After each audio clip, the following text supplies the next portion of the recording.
Clemson's 3 transfers are more than just depth pieces. These guys are hungry, motivated, and ready to take the Tigers to another level. What are they going to bring to the table? That's all coming up right now on Locked on Clemson.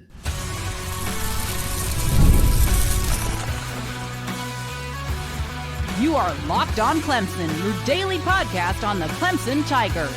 Part of the Locked on Podcast Network, your team every day. What's up, Tiger fans? Morgan Thomas here, Clemson fan and Clemson grad, host and producer of Locked on Clemson, part-time host and producer over on 105.5 and 97.5 The Roar FM. You can check me out over there this Thursday morning, so tune in and listen if you're in the upstate, or check me out over on the app. Thank you so much for making Locked on Clemson your first listen every day. We're part of the Locked on Podcast Network, your team every day. And if you're new to the show, hit the like button and subscribe and notification bell so you never miss an episode. You know how Locked On goes. Monday through Friday, new Clemson content every single day here for you from me. And don't forget to follow me over on X at The Morgan T Show. I know I've got a lot of new followers over there, so I appreciate it. But hey, don't just follow me. Get in and talk to me. In between shows, I love to talk about all things Clemson, and can't wait to get in the discussion as we continue talking about Clemson football into the spring. As we know now that they are practicing more and more, we can't wait for the spring game coming up in April. But they also allowed some of these big guys that were transfer, big name guys to come in and get in front of the media for the first time. So I wanted to talk about them. The 3 transfer guys that we have to talk about. These guys have something to prove. They're now in spring practice. They could be big time difference makers for Clemson, coming off not a bad season by any means, 10-4 overall and a playoff appearance, but the team and Dabo Swinney is definitely hungry for more. These veterans are here to help push Clemson back to not only the ACC, but also get them to the national title. Hey, today's episode is brought to you by the all-new 2025 Nissan Armada. Stay with us for the Armada Team of the Week later on in the episode. Coming up, we're going to talk about Will Heldt and how what he brings to the defensive line, Jeremiah Alexander, and how he's out to prove that Alabama actually made a mistake, and Tristan Smith, this big-bodied receiver who could be a huge red zone weapon for Cade Klubnik. We will talk about it for sure. Let's get started. Will Heldt bringing the edge, and I think he will bring the edge. Now, when you look at who we have on the defensive line right now from defensive edge perspective, Will Heldt, transfer from Purdue. TJ Parker, you already know him, elite guy on the outside. Jaheim Lawson, brother Shaq Lawson, trying to make his own way, seems to be growing into that spot more and more, but was very raw, but is also growing into it. I like what I see from Jaheim Lawson when he gets out there. Darren Mayo is a guy who, he's a fan. His dad is a fan of my radio show, and I think he's a guy who can continue to develop, still very young in his career.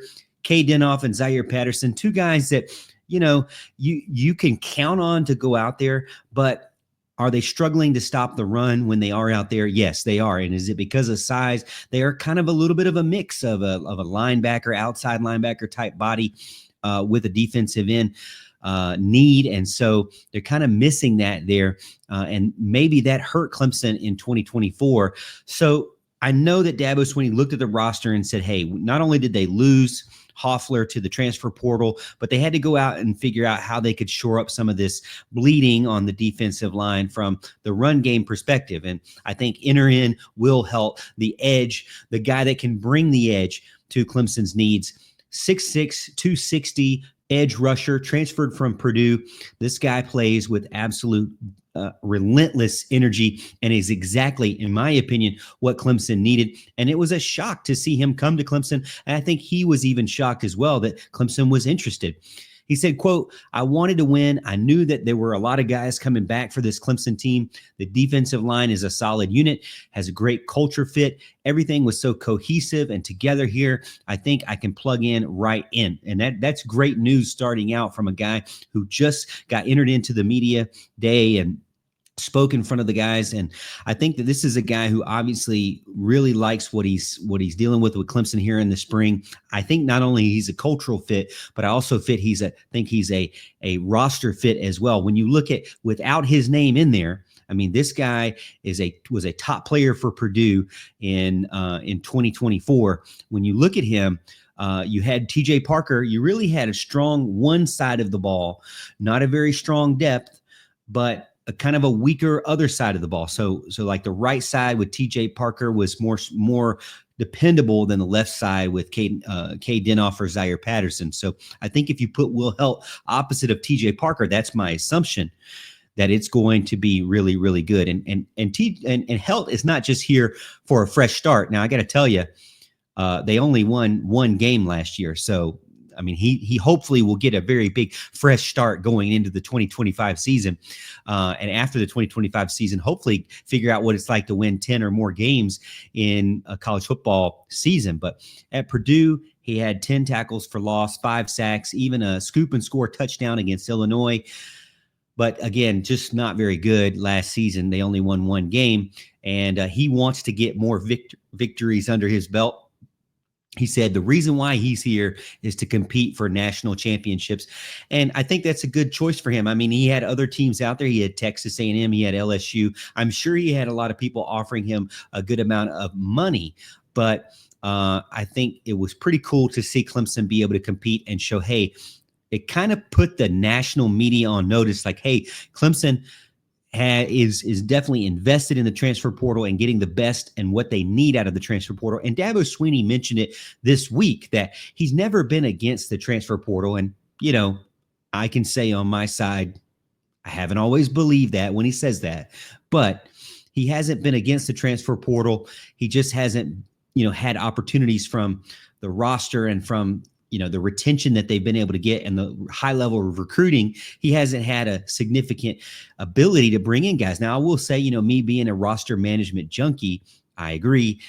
He hasn't always had opportunities to bring in new guys because there's not enough room because of that 85 scholarship limit. But he has had, I could see the fan base saying he has had opportunities to kind of tell underperformers to move on, and he just doesn't do that. He continues. He will develop you until you graduate. That's kind of what his mantra is. That's kind of what his MO is. He wants to commit to you. He's going to commit to you till you leave and graduate, whether you turn out the way you were expected or not. He's not going to give up on you, and he hopes that you don't give up on him.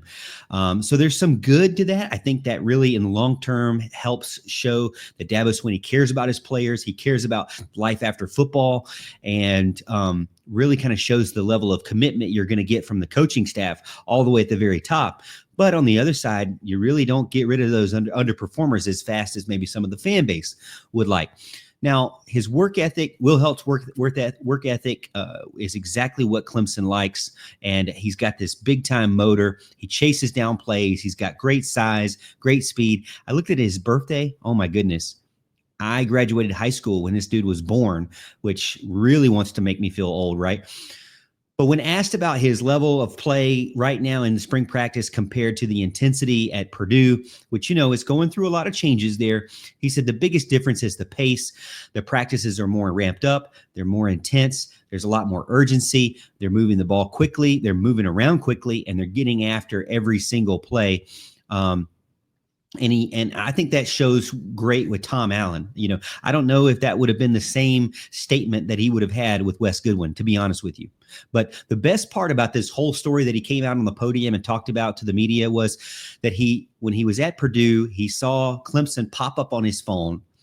And the next thing he knew was that Dabo Swinney was FaceTiming him personal. Now, not just like a text. Now, he would get texts from other coaches, emails, whatnot, but this was like a straight up FaceTime call from Dabo Swinney. Said it absolutely blew him away. The level of respect and the fact that Dabo himself personally recruited him. And it kind of goes back to, if you're a Clemson fan, you're not shocked by that. But as we'll kind of dive into when we talk about these other players, it's not the same way everywhere else. And I know we talk about Clemson family and how Dabo Swinney does things, and a lot of other teams go out there and they talk about family, but they don't always live it 24/7. And I do feel like that Dabo at least tries that for sure. Heldt is, no pun intended, all in on Clemson. I hope you're all in on him as well. Will addition help Clemson get to the best team, one of the best defense, back to one of the best defenses in the country? I think so. Coming up next, though, we don't stop at just Will Heldt. We're going to get into Jeremiah Alexander and how he's ready to prove that Alabama made a mistake on him.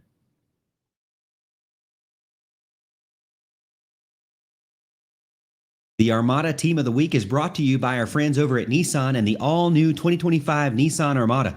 Each week, our Locked On College basketball experts are picking one team that stands apart from top-seeded stars to unexpected upsets. These guys showcase strength and sheer power needed to push their team forward. This week's Armada clear-cut team of the week are the Duke Blue Devils. John Shire's team, led by the National Player of the Year candidate Cooper Flagg, just ripped through the ACC 19-1. But remember that one loss, everybody.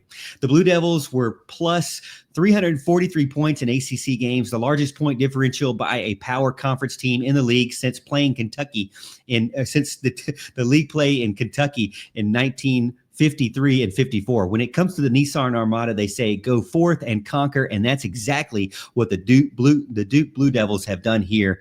It's clear that our team of the week is out here to conquer the road ahead with confidence, just like you can with the all-new Nissan Armada or any of Nissan's outstanding vehicles. Take the Nissan Armada, Rogue, Pathfinder, and go find your next big adventure. Shop Nissan at nissanusa.com.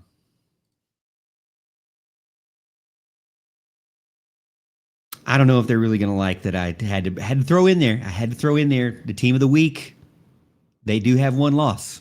I had to throw that in there. You know, they can't make a Clemson show host say that ad without at least acknowledging the fact that who was the one loss for the Dukies. I mean, come on. I had to take my shot when I had the chance. And you know what? We earned it. Honestly, we earned it. But just that overtime loss to Georgia Tech. Maybe Clemson could have been the team of the week. Anyways, all right. So Jeremiah Alexander, he's going to be an absolute game changer at linebacker. I'm telling you, I think he has everything it needs to go out there with a chip on his shoulder and prove to everyone, including the one that matters the most, that Alabama that Alabama made a mistake on him. The former 5-star recruit, top 10 player in the country, barely saw the field at Alabama. But when he hit the transfer portal, you know who the first guy that went out and reached out to him was Peter Woods. Now, these guys were high school teammates in the past. And so, you know, there was a connection there. And Clemson actually recruited Jeremiah Alexander very hard when he was in high school. And, you know, it's hard to get guys from that area, Alabaster area, that recruiting hotbed for Alabama Crimson Tide and Nick Saban and all this stuff. And with the coaching changes and everything, and with the lack of playing time and the lack of opportunities that he felt like he was getting, he had to find a new place and kind of find a new chapter for his playing career and for his life. And to be honest with you, I think it's great. It makes complete sense that he would pick Clemson. And he says that the Clemson to him was an easy decision. And it makes sense to me too. Not only do you have your high school friend and Peter Woods that's been keeping in touch with you, but you know that they were really extremely invested in you in your high school years. And you know how Dabo Swinney is. Dabo is a guy where if you show that you're interested in him, he's going to give you the equal amount of effort as well. If you show you don't really care, you're just kind of going through the motions when it comes to recruiting, he also can pick up on that and move on. He doesn't waste his time with guys that don't really want to be at Clemson. But Alexander said that it was an easy decision because, quote, Dabo doesn't take a lot of guys from the portal. He only brought in 3 guys this year. So for me, it was a second opportunity. Clemson is the best place to develop, not just as a player, but as a man. Now, I got to tell you, again, if you're a Clemson fan, you're not shocked by this statement here, and a lot of similarity, kind of what you hear from Will Heldt. But Will wasn't really trying to get a second chance at another life in college football. Will was trying to find a place where he could go and flourish, and not only just do well as a player individually, but do well as a team, as a collective. And I think he's found that at Clemson. But it's kind of interesting. He gets that experience from the Will Heldt defensive end situation. Alexander comes from a university that's winning a lot of games. having a lot of success as his time at his time there. But he's looking for an opportunity for himself and a place to develop, not just as a player, but as a man. And I think that's a great place to come to Clemson. Not only that he has the ties with Dabo and the coaching staff here, but also with Peter Woods. But you know how Clemson is. They're not going to give up on you. They're going to keep pushing you and trying to get you to your best. And they're not going to just kick you out. You know, they may have some hard conversations about playing time. Now, I'm not saying they don't have those conversations. We all know that Dabo Swinney has those post-spring tough conversations with people to say, hey, you know what? Here's where playing time's looking like for you. Maybe, maybe not. The opportunity is out there for somewhere else for you. But typically, Dabo is a guy who's going to stick with you and see it through and develop you to the very end. And Alexander's a guy, I think this is a new lease on his playing career for sure. He's a grinder. You know, he never gives up. And he mentioned about coming in early, 4:30 a.m. He's getting to the practice facility, putting in the work with TJ Parker and Peter Woods. And those are the right things. These players have to push each other. And that's why I'm thinking that Jeremiah Alexander is in for a new age. And we might see that 5-star guy. We might see that guy we saw in high school. You remember when I did the videos on Jeremiah Alexander and how he was able to just take over the high school game defensively and just cause havoc in the backfield and just knock down blockers at will and just play, you know, just instinctively, right?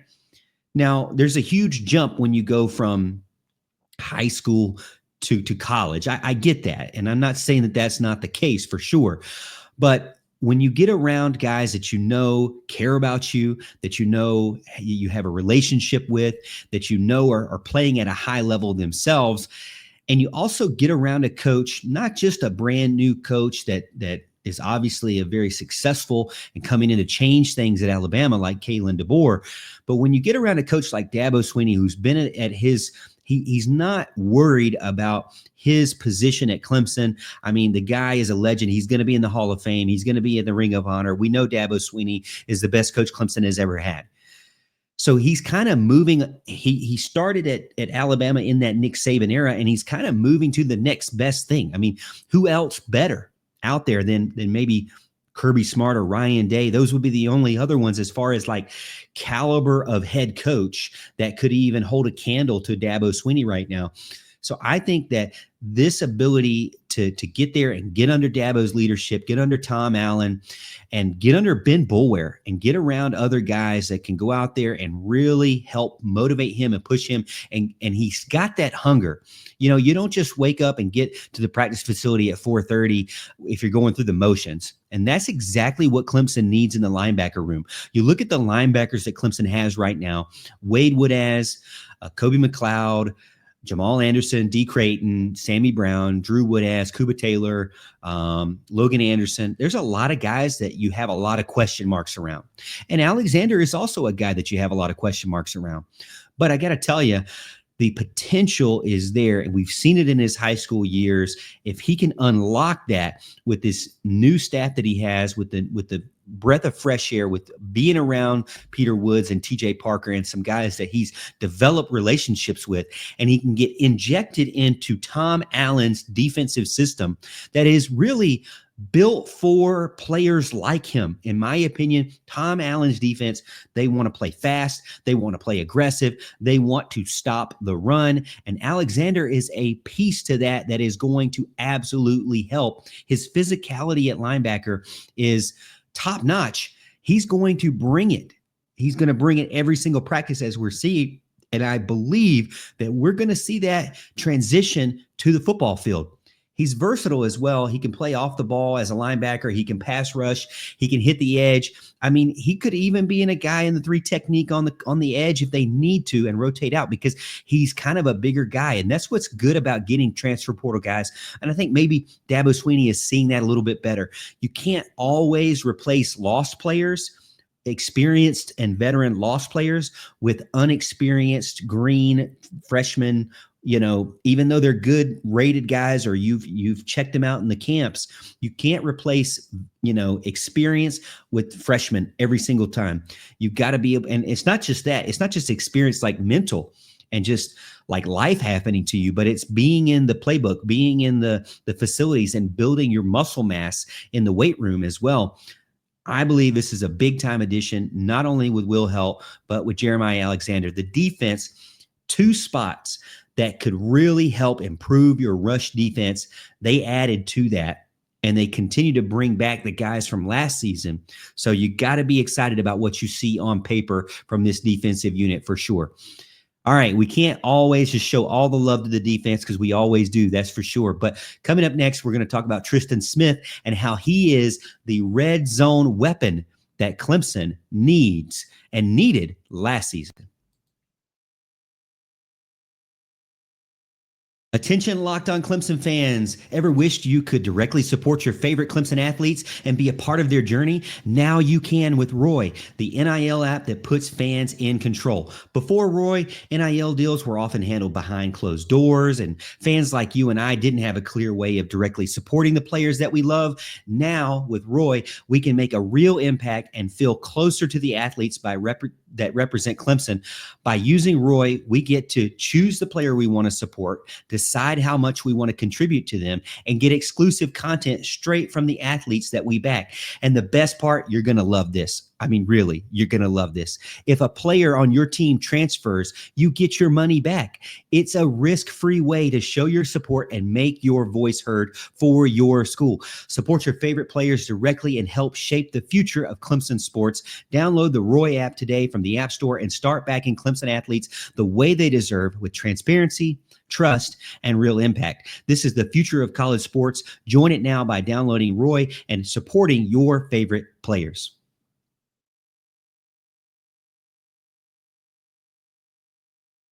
All right, we're going to finish out the show here talking about Clemson's red zone weapon that is going to be lethal for Cade Klubnik and Garrett Riley in the offensive side of the ball. And I'm just excited to talk about this guy because, again, how many times have we been able to, in the past couple of years, how many times we've been able to talk about a stacked group of transfer portal players for Clemson? I'll wait. Cue the cricket sign. Cue the cricket sound. Where is it at? Because it's not happening. It hasn't happened. This is the first time. And I get to do a video about it. I get to do a podcast with you talking about it. It's pretty awesome to see. And these guys are, I think, all great pickups. If Dabo Swinney was a general manager, which he's not, he's got one now. But if he was, this is 3 excellent pickups. You got to tell me. Let me know over on X at the Morgan T Show. Let me know in the comments. What do you think? Are these guys like a grade A transfer portal class? Or am I just overhyping this? I'm not overhyping it because I'm telling you right now, Tristan Smith will be the red zone weapon for Clemson in 2025. Clemson's receiving core, they have playmakers for sure. But one thing that they probably could use a little bit of help with outside of Bryant Wesco is they needed a little bit more size. They needed a little bit more jump ball ability. They need a little bit of a playmaker that has kind of shown and worked their way up from the bottom. Enter Tristan Smith, 6'3", 205, an absolute 50-50 jump ball specialist, and I love it. You add in Smith with Antonio Williams and Cole Turner, Tyler Brown, TJ Moore, Bryant Wesco, and Preston when he comes in. This group looks like a great wide receiver group. I mean, if you're Tyler Gresham, how excited are you? We already talked about how great Tyler Gresham did in the recruiting trail this month, but look what group he has right now. You've got to be excited about the guys that he's bringing in, and another transfer portal player, and this time on the offensive side of the ball. And I'm not talking about a third stringer, fourth stringer, clipboard guy. I'm talking about a guy that's going to come in, and I think just like those other 2 guys we mentioned earlier on in the show, is going to come on strong immediately, is going to get playing time immediately. Clemson's going to have to use them immediately. In 2024, he had 76 catches for 934 yards, 6 touchdowns at Southeast Missouri State, including 3 100-yard games. Now, that's not Division I football. I get it. But I'm telling you, it shows potential and work ethic as well. And he says to the media recently that Clemson's culture has already changed his perspective on college, on life, on playing football. And he says, quote, some of these guys, all they know is Clemson. And I had to tell him, not every school has meals like this. Not every place has this kind of support. So you should be grateful because Clemson is very special.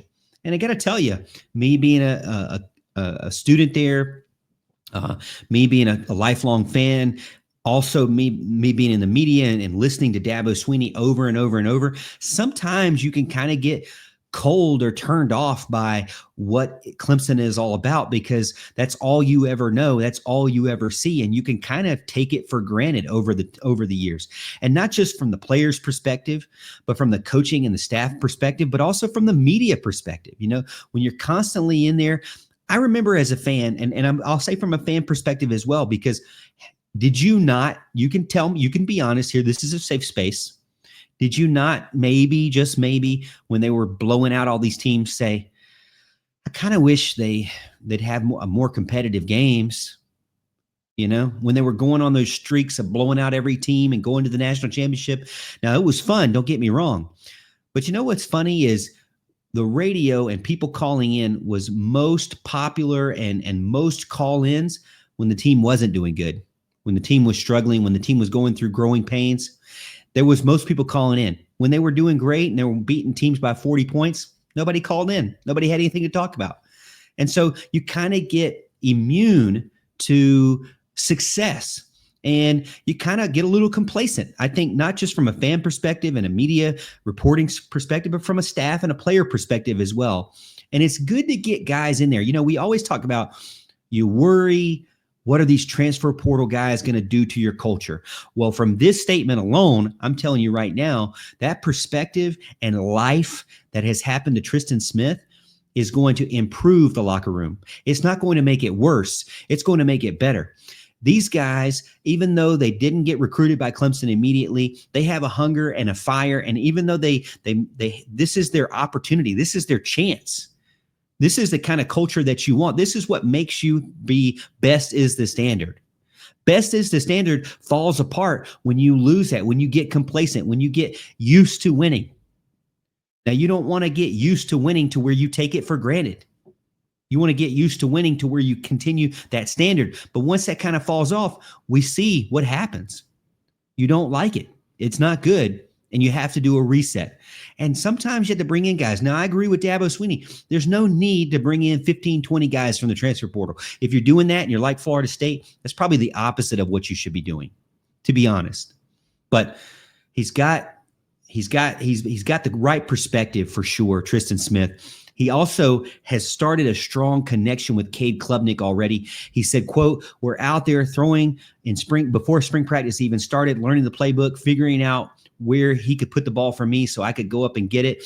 That is great. So here's my prediction for you, Tristan Smith. You are going to lead the team. All right, mark it down, March 11th, 2025. You are going to lead the team in red zone touchdowns this season for the Clemson Tigers. Clemson fans, tell me I'm wrong. I believe it.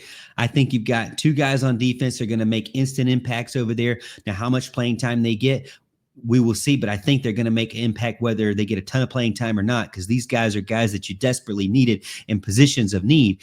But on the offensive side of the ball, Tristan Smith is also going to be a guy, not just depth. Okay, if I could tell you one thing to take away from this episode is these three guys that they brought in from the transfer portal, they're not just depth guys. They're not just clipboard holding guys. They're not just, hoodie wearing guys on the sideline and in shorts. They are guys that can contribute early and could potentially be game changers to get Clemson back to the national championship. And that's my thoughts on it. All right, I appreciate everyone being a part of the show tonight. Thank you so much for making Locked On Clemson your first listen today. For your second listen, check out Locked On College Basketball with Isaac Shade and Andy Patton. March is here, so be the most informed college basketball fan throughout the madness. Find Locked On College Basketball on YouTube or wherever you listen to podcasts. That's it. Thank you so much again for listening to Locked On Clemson. And make sure you hit the like and subscribe, notification bell. Follow me over on X at The Morgan T Show. And as always, Tiger fans, we'll see you at the top of the hill.